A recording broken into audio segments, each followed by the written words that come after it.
Hey guys, today I'd like to introduce all of you to the next game I'd like to start following on this channel, and that is The Division. The Division will not be replacing Destiny on this channel, it will be going in tandem with it, so no worries there. But I know The Division is a game a lot of you are interested in. It's been a game that I've been eyeing for a while in tandem with Destiny as information has come available, so I've created this overview to teach you guys some of the ins and outs of The Division. If you've been following along with The Division already, the information here may not be the biggest surprise in the world, but if you've only seen little bits and pieces, this is for you.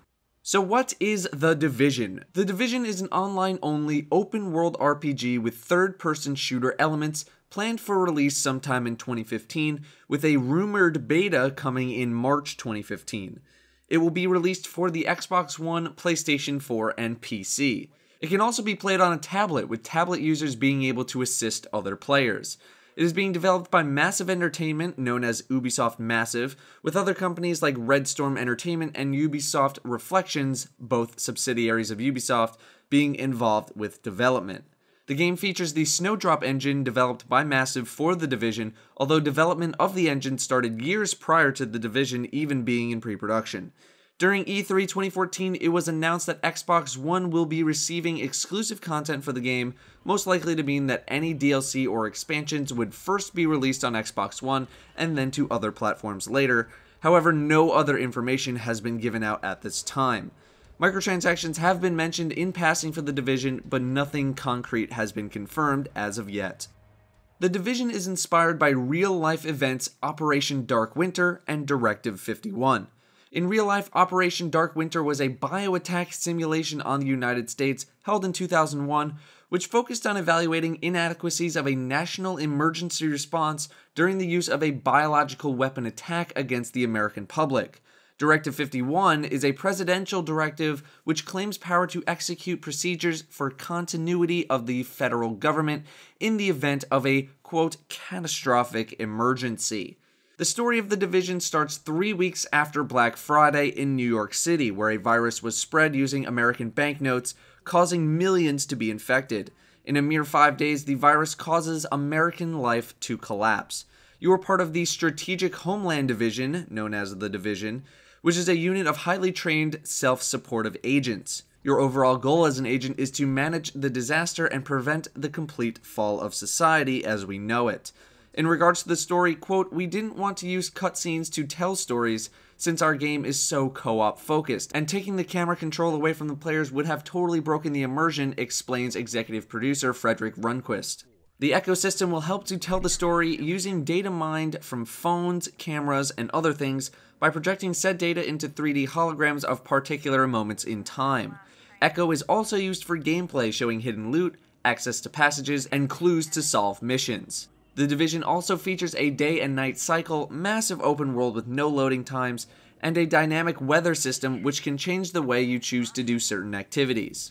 Gameplay is a combination of a third-person shooter and an RPG, although developers have said that the game is an RPG first and foremost. Quote, "It's not a shooter with some RPG stats tacked on. It's actually a proper RPG from the very beginning," says Rodrigo Cortez, art director at Ubi Massive. "For us, one of the biggest challenges is figuring out how to tell people how much of an RPG it is," Cortez explains. "It has shooting and is shooter-like. If you look at it, that's the whole point because we want it to be very immersive. There's deep progression when it comes to loot, gear, and levels, and you'll be able to customize every skill, do exactly what you want, and choose roles.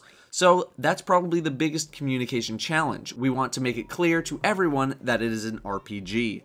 Martin Holtberg, head of communications and IP developer at Ubisoft Massive, says, "We have decided to call the game an online open-world RPG, seeing how it is one of our main pillars to the game. It plays a big part. We have a loot-driven game with character levels, there's gear to upgrade, abilities, and talents to assign." There are no classes in The Division, with developers saying, "We're focusing a lot of effort on making sure to empower the player through our RPG systems, which is why we decided to go with a classless approach. There will be very clear playstyles that the player can pursue in different ways, but it's up to the player to decide how to progress his character and which playstyle to play at any given moment. The skills and talents are built to support this. You'll be able to swap between abilities at any time and, quote, never have to regret any choice of progression." Cortez also says that while the experience is built to be played online in teams of 4 friends, along with one drone companion controlled by a mobile or tablet, it's perfectly possible to resolutely solo your way through the story content. In the background, the technology being used to decide who is placed with who could be described almost as an instance, but as a gamer, it's seamless. You walk out and are with your friends, but technologically, I suppose you could say it's an instance. So when you play with your friends, it doesn't sound like you'll be seeing much of other players, except likely when entering PvP zones called Dark Zones. However, Cortez explains that the team did this to stay away from situations where you're supposed to be the hero, only to have 20 other players fighting for the same target.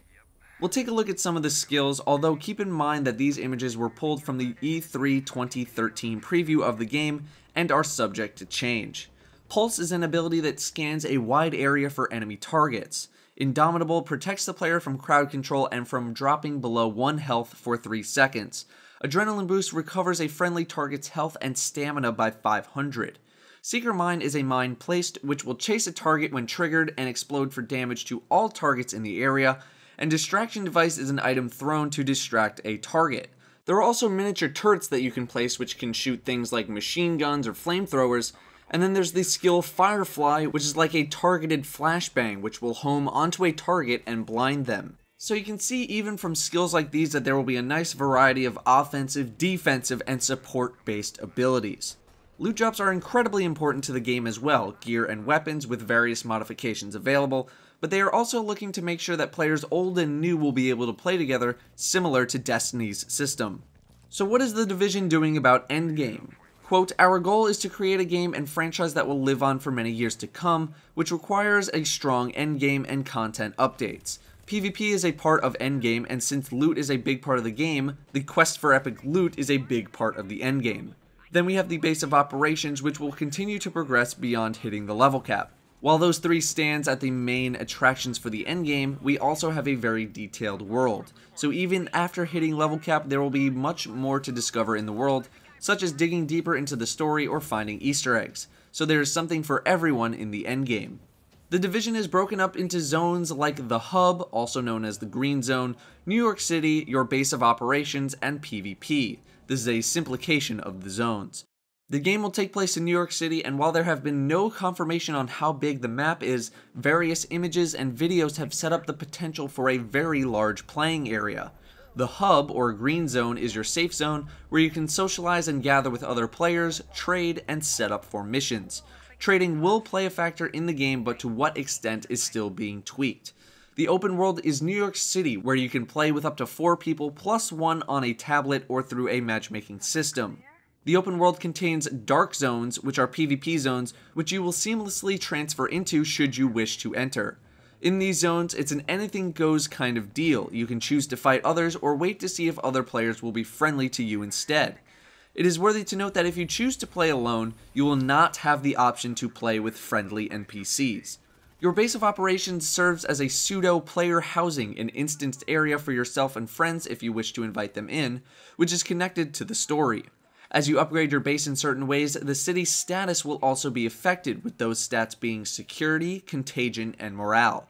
You can also craft in your base and use it for storage. I for one am pretty excited about The Division. I'm very glad that they're so focused on the RPG side of things and that they're trying to make people aware that, yeah, it's a third-person shooter, but it's an RPG first. We're still looking to find out more about The Division. Those of you who followed me very early on when I started with Destiny, this period that we're in with The Division is similar to the position we were in with Destiny around this time last year. Everything I referenced here is in the description, interviews, media, articles, etc. if you'd like to read up a little bit more. I'd like to do big Division update videos once or twice a month depending on how much information is released. If you really want more information, be sure to check out Marco Style NL here on YouTube, linked here. He has been following The Division like I followed Destiny before its release. I would like to cover big Division news going into the future, but he is a fantastic source for The Division if you'd like to catch up on details I didn't go too in depth with in this video. Like I said, The Division will not replace Destiny on this channel. I will still be covering Destiny for as long as the channel is active. Should it be required or requested, I will consider moving the Division content to a new, less specifically named channel in the future when Division content might get a little more heavy.